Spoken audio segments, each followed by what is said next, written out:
ദയാവധത്തിന് അനുമതി തേടിയ കുടുംബത്തെ പോലും വഞ്ചിച്ച പാലാമെത്രാൻ. കോട്ടയം ജില്ലയിൽ പാല കൊഴുവനാൽ പഞ്ചായത്തിൽ 10-ാം വാർഡിലെ താമസക്കാരായ നഴ്സുമാരായ സ്മിത ആന്റണി, മനു ദമ്പതികളുടെ മക്കളായ സാൻഡ്രിനോ എന്നിവർക്ക് വളരെ അപൂർവമായ രോഗം ബാധിക്കുകയും അവരെ പരിചരിക്കുവാൻ രണ്ടുപേരും ജോലി ഉപേക്ഷിക്കുകയും ഇവർക്ക് ജീവിക്കുവാൻ മറ്റു മാർഗമൊന്നുമില്ലാത്തതിനെ തുടർന്ന് ദയാവധത്തിനായി ഹൈക്കോടതിയെയും സുപ്രീം കോടതിയെയും സമീപിക്കുവാൻ ഒരുങ്ങുന്നു എന്ന വാർത്ത മാധ്യമങ്ങളിൽ വന്നത് പ്രേക്ഷകർ ഓർമ്മിക്കുമല്ലോ. സർക്കാർ ജോലിയടക്കം പല ഭാഗങ്ങളിൽ നിന്നും ഇവർക്ക് സഹായ വാഗ്ദാനങ്ങൾ വന്നിരുന്നു. ആ സമയം കത്തോലിക്കാ സഭാംഗവും പാല രൂപതാംഗങ്ങളുമായ ഇവർക്ക് പാലാ രൂപതയും മെത്രാനും സ്ലീവ മെഡിസിറ്റിയും എല്ലാ സഹായങ്ങളും നൽകുമെന്നും കുട്ടികളുടെ ചികിത്സയടക്കം ഏറ്റെടുക്കുമെന്നും പറഞ്ഞ് പാലാ രൂപതയിൽ നിന്നും എല്ലാ മാധ്യമങ്ങൾക്കും ഒരു പത്രക്കുറിപ്പ് നൽകിയതിനെ തുടർന്ന് മാധ്യമങ്ങളെല്ലാം ആ വാർത്ത വലിയ പ്രാധാന്യത്തോടെ നൽകിയിരുന്നു. ദയാവധത്തിന് അനുമതി തേടിയ കുടുംബത്തിന് പൊതുജീവിതം, സഹായഹസ്തം നീട്ടി പാലാ രൂപത എന്നൊക്കെയുള്ള പോസ്റ്ററും പാലാമെത്രാന്റെ വലിയ ഫോട്ടോയും വെച്ച് സഭയുടെ ചാനലുകളിലൂടെയും സമൂഹ മാധ്യമങ്ങളിലൂടെയും ഇവർ പ്രചരിപ്പിച്ചു. പ്രേക്ഷകർ ഇനി കാണുവാൻ പോകുന്നത് മലയാള മനോരമ ദിനപത്രത്തിൽ 2024 ജനുവരിയിൽ വന്ന ഒരു വാർത്തയാണ്. അതിൻ്റെ തലക്കെട്ട് ഇപ്രകാരമായിരുന്നു: ദയയുള്ളവരുണ്ട്, ദയാവധം വേണ്ട. ആ വാർത്തയും കൂടി ഞാനൊന്ന് വായിക്കാം. ദയയുള്ളവരുണ്ട്, ദയാവധം വേണ്ടേ വേണ്ട. കുട്ടികളുടെ അപൂർവ രോഗം മൂലം ദുരിതത്തിലായ കുടുംബത്തെ സഹായിക്കുമെന്ന് മാർ സ്ലീവ മെഡിസിറ്റി. പാല കുട്ടികളെ ചികിത്സിക്കുവാൻ മാർഗമില്ലാതെ ദയാവധത്തിന് ഹൈക്കോടതിയിലും സുപ്രീം കോടതിയിലും അനുമതി തേടാൻ ഒരുങ്ങിയ കുടുംബത്തിന് ആശ്വാസമാകുവാൻ മാർ സ്ലീവ മെഡിസിറ്റി. കൊഴുവനാൽ പഞ്ചായത്ത് 10-ാം വാർഡിൽ താമസിക്കുന്ന സ്മിത ആന്റണിയും ഭർത്താവും മനുവും 3 മക്കളും അടങ്ങുന്ന കുടുംബമാണ് ദയാവധത്തിന് അനുമതി തേടുവാൻ ഒരുങ്ങിയത്. പാലാ രൂപതാ ബിഷപ്പ് മാർ ജോസഫ് കല്ലറങ്ങാട്ടിന്റെ നിർദ്ദേശമനുസരിച്ച് മാർ സ്ലീവ മെഡിസിറ്റി അധികൃതർ ഇവരുടെ ഭവനം സന്ദർശിച്ചു. സ്മിതയ്ക്കും ഭർത്താവ് മനുവിനും പ്രവൃത്തി പരിചയവും പ്രാവീണ്യവും അനുസരിച്ചുള്ള ജോലി നൽകുമെന്നും Mar Sleeva Medicity managing director monsignor doctor Joseph Maniyodikkal അറിയിച്ചു. ഇവരുടെ ഇളയ കുട്ടികളായ സാൻഡിനോ എന്നിവർ അപൂർവ രോഗബാധിതരാണ്. ഈ കുട്ടികൾക്ക് പതിവായി വേണ്ട ലാബ് പരിശോധനകളും എൻഡോക്രൈനോളജി പരിശോധനയും ആശുപത്രിയിൽ സൗജന്യമായി ചെയ്തു നൽകും. മറ്റു ചികിത്സകൾ സൗജന്യ നിരക്കിൽ ചെയ്തു നൽകുമെന്നും അറിയിച്ചു. Mar Sleeva Medicity operations and projects director father Jose Keeranchira, Kozhuvanal Saint John's പള്ളി വികാരി ഫാദർ ജോർജ് വെട്ടുകല്ലേൽ എന്നിവരും ഭവന സന്ദർശനത്തിൽ ഒപ്പമുണ്ടായിരുന്നു. കുട്ടികളിൽ അപൂർവ രോഗം കണ്ടെത്തിയതിനെ തുടർന്നാണ് ഡൽഹിയിൽ നഴ്സുമാരായി ജോലി ചെയ്തിരുന്ന സ്മിതയും ഭർത്താവ് മനുവും ജോലി ഉപേക്ഷിച്ച് നാട്ടിലെത്തിയത്. വീടും സ്ഥലവും പണയം വെച്ചും വായ്പയെടുത്തും സുമനസ്സുകളുടെ സഹായത്തോടെയുമായിരുന്നു ഇവർ കഴിഞ്ഞിരുന്നത്. എന്നാൽ കുട്ടികളുടെ ചികിത്സയ്ക്കും ജീവിത ചെലവുകൾക്കും ബുദ്ധിമുട്ടുന്ന സാഹചര്യത്തിൽ ജോലിക്കായി പല വാതിലുകൾ മുട്ടിയെങ്കിലും ഫലമുണ്ടായില്ല. തുടർന്നാണ് ദയാവധത്തിന് അനുമതി ആവശ്യപ്പെടുവാൻ ഇവർ ഒരുങ്ങിയത്. മാർ സ്ലീവ മെഡിസിറ്റിയുടെ ഇടപെടൽ ആശ്വാസകരമെന്ന് കുടുംബാംഗങ്ങൾ പറഞ്ഞു.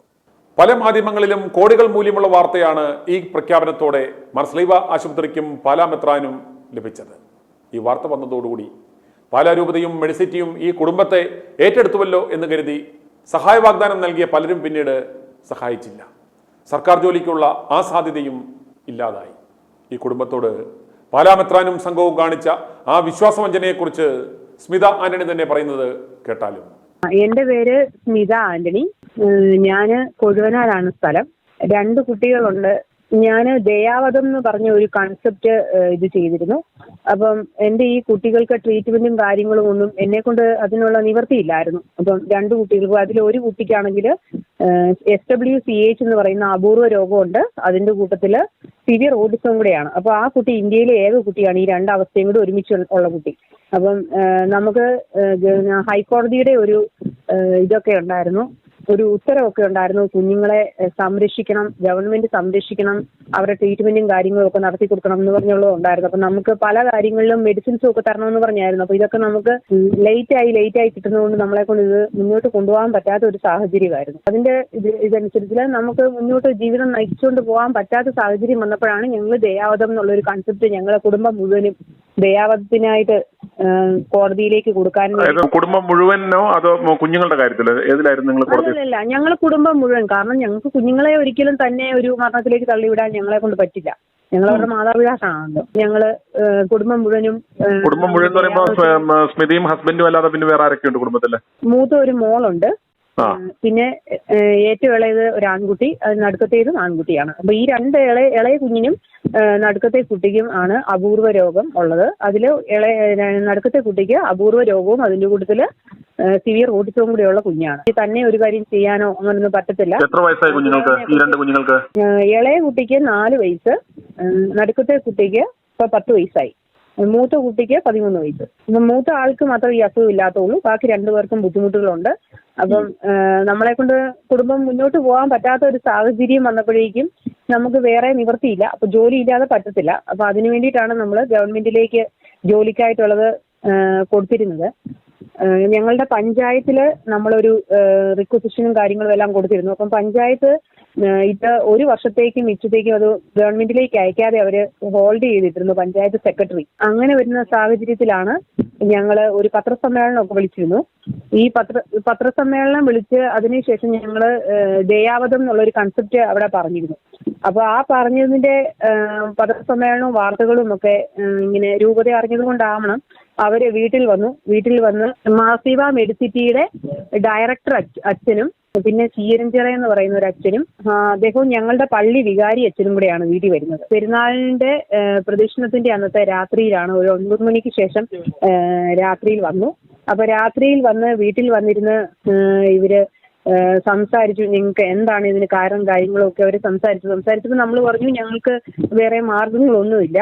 അപ്പം ഞങ്ങളുടെ വീട് ജപ്തിയിലേക്ക് പോവുകയാണ്. ജപ്തി എന്നുള്ള ഒരു ഇതായിരുന്നു ഞങ്ങളുടെ വീടിന്റെ അവസ്ഥ അന്നേരത്തേക്ക്. ഈ അവസ്ഥയും കാര്യങ്ങളും എല്ലാം ആയപ്പോൾ ഞങ്ങൾക്ക് മുന്നോട്ട് പോകാൻ പറ്റില്ല എന്നുള്ള കാര്യം ഞങ്ങൾ അവരുടെ അടുത്ത് പറഞ്ഞു.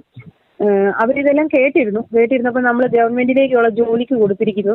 അന്നേരം ഞങ്ങളെ കണ്ട് അവരിരുന്ന് പറഞ്ഞ കാര്യം എന്ന് പറഞ്ഞു കഴിഞ്ഞാൽ, നിങ്ങൾക്ക് ഗവൺമെന്റ് ജോലി തന്നെയാണ് നിങ്ങൾക്ക് സ്യൂട്ടബിൾ ആയിട്ടുള്ളത്, അതാണ് നിങ്ങൾക്ക് അതാണ് വേണ്ടതെങ്കിൽ അത് തന്നെ പോട്ടെ എന്ന് പറഞ്ഞു. അപ്പം ഞങ്ങളോട് പറഞ്ഞു നിങ്ങൾക്ക് ജോലി നിങ്ങൾക്ക് ചെയ്യാൻ താല്പര്യം ഉണ്ടെങ്കിൽ നിങ്ങൾക്ക് ഇവിടെ നിങ്ങളുടെ മാർസിവ മെഡിസിറ്റിയിൽ വേണമെങ്കിൽ നോക്കാം എന്ന് പറഞ്ഞു. അത്രയും മാത്രമേ പറഞ്ഞിട്ടുള്ളൂ. പക്ഷേ അവര് വന്ന് സംസാരിച്ച് കുഴപ്പമൊന്നുമില്ല എന്ന് പറഞ്ഞ് അവര് അവര് CWCയെ പറഞ്ഞു വിട്ടു. അന്നേരം തന്നെ ഞങ്ങളുടെ വീട്ടിലേക്ക് CWC പിറ്റേ ദിവസം CWCയെ പറഞ്ഞു വിട്ടു. ഞങ്ങളുടെ കുട്ടികളെ ന്യൂസിലൻഡിൽ നിന്നോ എന്തോ ആരോ അവരെ വിളിച്ചു പറഞ്ഞു എന്നാണ് ഈ വന്ന CWCക്കാർ പറയുന്നത്. ഞങ്ങൾ കുട്ടികളെ നോക്കത്തില്ല, കുട്ടികളെ ഉപദ്രവിക്കുകയാണെന്നോ അങ്ങനെ എന്തൊക്കെയോ പറഞ്ഞു. അതിന്റെ പേരിൽ അവർ അന്വേഷിക്കാൻ വരുവാന്ന് പറഞ്ഞാണ് അവരിവിടെ വന്ന് അന്വേഷിക്കുന്നത്. അന്വേഷിച്ചപ്പം ഞങ്ങളുടെ അവസ്ഥയും കാര്യങ്ങളും ഒക്കെ ഞങ്ങൾ പറഞ്ഞു, ഞങ്ങളുടെ കുഞ്ഞുങ്ങളെ സംരക്ഷിക്കുന്നത് ഞങ്ങൾ തന്നെയാണ്. അവർക്കത് കണ്ട് ഞങ്ങളുടെ അവസ്ഥയും കാര്യങ്ങളും എല്ലാം കണ്ട് ബോധ്യമായി.